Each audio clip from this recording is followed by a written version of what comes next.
Thank you very much, John, for the kind introduction. I'm always worried, though, when I'm introduced as the last speaker standing between lunch is me and the lunch table.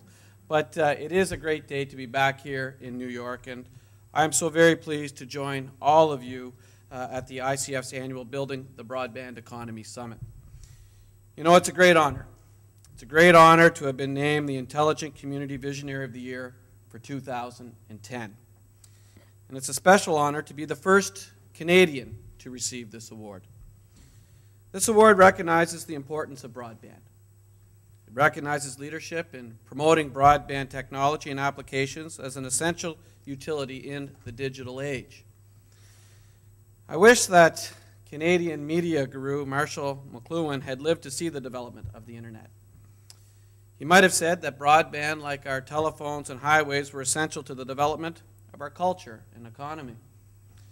And it's his famous quip that the medium is the message. He might have said that it's not just the broadband itself that's important, but what people transmit on this bigger pipe. Like your interstate highway system, it's the trucks and the cars and what they're carrying today that's important. So I want to talk to you about how the entrepreneurs, the innovators, and visionaries of New Brunswick are going to use broadband. Now, many of you may not know much about New Brunswick. We're a province of only 750,000 people. We're right beside Maine, and I have to say that the best Maine lobster comes from the Bay of Fundy in New Brunswick. And one of our most famous residents was Franklin D. Roosevelt, who came from Campobello Island, where his family homestead was. But two of our cities today have been among the top 7 intelligent communities over the past few years. And one of them this year is in the Smart 21 again, and I appreciate the recognition that your organization has bestowed. And I have to tell you that we're extremely proud of this accomplishment. And we believe that we can use our knowledge to grow our economy and, most importantly, to keep our kids at home. Our economy has traditionally been based on our natural resources, what we extract from the sea, from the forests, and from the ground.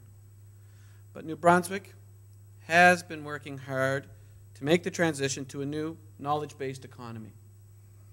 The best way for a small jurisdiction just north of Maine to do this is through smart and fast technology. It's technology that will support knowledge workers in the next decade. It's technology that's going to help create those jobs. It's technology that will allow people in remote areas to get a first-class education. And it's technology that will help our province become self-sufficient over the next 20 years. Self-sufficiency means that young people don't have to leave to find work. It means standing on our own 2 feet, side by side with any state or province in North America. Self-sufficiency means knowledge-based jobs that will last for a generation. New Brunswick innovators want their province to become a place of opportunity. And like me, they're working hard to make this happen today. So this award isn't really for me. This award recognizes all of the hard work, all of our entrepreneurs, our innovators, and our visionaries in New Brunswick. And I can tell you today that they have certainly earned it. They've earned it with their determination to build the province that we all envision. And they've earned it by using new ideas to empower and to improve how we operate businesses, to improve how we educate our kids, to maintain a competitive business environment, and finally to foster economic development. And to achieve new success, you need to today seize new ideas. And that's exactly what we're doing in New Brunswick today. Our new path is to diversify and to grow our economy. Making the economy larger can mean bringing new businesses in, and one of the newest is a company that makes the famous BlackBerry that your president carries. You know, his next one may feature innovations that are being developed in New Brunswick. And this can't happen without moving information around quickly. And that's where broadband comes in. You know, the businesses of the future aren't just going to be sending emails. They need to send large charts, maps, diagrams, and drawings. And they will eventually need to send types of documents that we haven't imagined for purposes that haven't even been invented yet. And we have to build the highway on which these goods and services will travel, and that's broadband. And that's the way that we're going to keep our kids at home in New Brunswick. And it's the way that we're going to become more prosperous, and it's how we're going to achieve self-sufficiency. Now, Thomas Friedman, in his book, The World is Flat, speaks of the Indian executive assistant. This is the person that a busy executive calls at the end of the business day to put together a presentation for the next morning. And taking advantage of time zones, the job is done in India while the executive sleeps. Well, Mr. Friedman's next book may speak about the New Brunswick executive. We are officially bilingual, both English and French. In fact, we're the only province today in Canada with that distinction. Et c'est une recherche que nous valorisons. C'est un avantage que nous rend plus flexibles et accommodants. Et c'est un avantage qui nous aide dans le domaine des affaires et aussi de la technologie. So in fact, our highly educated workforce, a short flight from 100 million Americans. So imagine today a strategic alliance between a U.S. company and New Brunswick entrepreneurs. Today, that's your instant window on the world's French-speaking population based out of the province of New Brunswick. Now, we hear today about the transitions from Rust Belt to the knowledge economy. And I think we've all experienced the effects of this global economic recession. But I'm proud to tell you today that we're adapting well in New Brunswick. And adapting means being more efficient and being more competitive. Adapting means creating greater demand for our products and our services. Adapting means being more profitable. And adapting means providing better learning opportunities. And adapting ultimately means new jobs for people through new economic growth. Now, a new economy driven by innovation will keep our kids at home. It's going to bring back those kids who've moved away. And it's going to attract new people from across Canada and beyond. And our capital city of Fredericton is a great example today of innovation. You know, several years ago, this city founded the Innovations Co-op. This group put in place a fiber optic network that covered much of the city. And this network provided ultra-high-speed access of up to 10 gigabits per second. And it's a great advantage for people and businesses for whom time is money. For instance, our electric utility is based in Fredericton, our capital. And it has 2 separate computer rooms called data centers that store all of their information. Now, this connection is so fast that when they change information in one of the data centers, it's almost instantly duplicated in the other. So this today allows the utility to have 2 identical data centers, so if one goes down, NB Power's business systems continue to run. Then later on, Fredericton created the Freddy Zone wireless network. This provides free Wi-Fi service throughout the downtown and in other parts of the city. And over the years, this broadband access has helped foster the creation of over 12,000 jobs in the greater Fredericton area. That's over 20% of the workforce alone in this area. And that's why Fredericton made the ICF's list of the world's 7 smartest communities last year. Now, the people of our province today are very proud of our capital city's accomplishment. And we have no greater cheerleader than the Mayor of Fredericton, Brad Woodside, who's with us today and spent last evening with you as well. And I'm proud that he took the time to be back here again this year. But we have more to be proud of. You know, we are joined here today by another of New Brunswick's cities, and that's Moncton, which made also the very same list last year. You know, Moncton was chosen for its growth as a telecom-centric economy. Its adoption of technology has helped create 20,000 jobs in the last 2 decades. 20,000 jobs over a 2-decade period. That's almost a third of the area's workforce. So today it's easy to see that innovation means jobs. And I have to tell you that we're all very excited that this year Moncton has once again made the ICF's list of the world's top 21 smart cities. And I want to congratulate Mayor George LeBlanc and his team that are here as well participating in this important conference.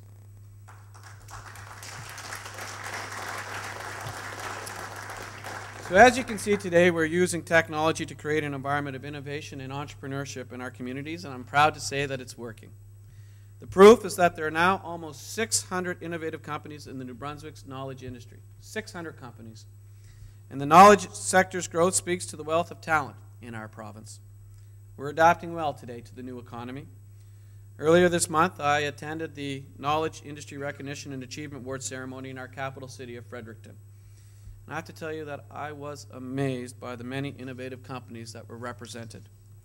For instance, there was Fredericton's Radiant 6. Now, this is an innovative social media monitoring services company, and we all know that this has become a hot topic among bloggers everywhere, social media monitoring. And we just have to see what's happening with Lindsay Lohan today at the Cannes Film Festival. But you remember President Obama's use of social networking sites in the last election?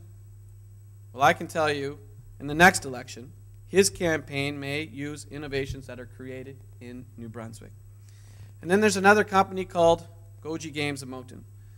This best-selling video game developer has customers across North America and as far away as Russia. So companies today like these are great examples of New Brunswick's evolution in recent years. And they're part of the success story in New Brunswick.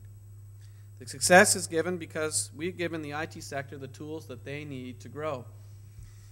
Now, these tools weren't created overnight. It began as a work in progress by successive administrations and private sector partners since the 1980s. In our province, New Brunswick made early investments in infrastructure and accessibility. For example, our province offered big rebates and free internet in the 1990s to encourage people to buy computers and to get online.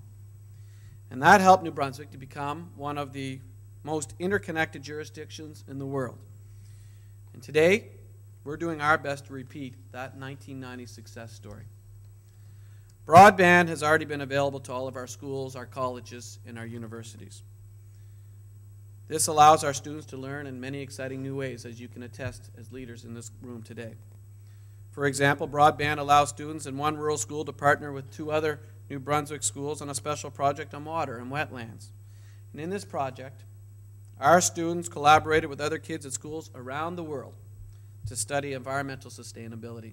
And I have with us the Minister of Environment who saw that exciting initiative firsthand. This is the high school versions of what's happening also in our post-secondary education institutions. There's a trend today to foster collaboration amongst our colleges and universities in New Brunswick. And we're doing that by co-locating a community college at 3 of our great university campuses. And we're also co-locating a college and a high school together to help in the transition to post-secondary education. And next, it will be the partnerships with the great universities of the world in both English and in French. New Brunswick students will be able to get credits from Harvard, Oxford, and the Sorbonne while living at home. And it's the technology and the institutions that are in place today that's going to achieve all of this. Just this week, in fact, I had the opportunity and the honor to mark 100% broadband coverage for New Brunswick. So today I'm proud to tell you that our little province is now the first jurisdiction in all of North America to have connected 100% of our homes and businesses to high-speed internet.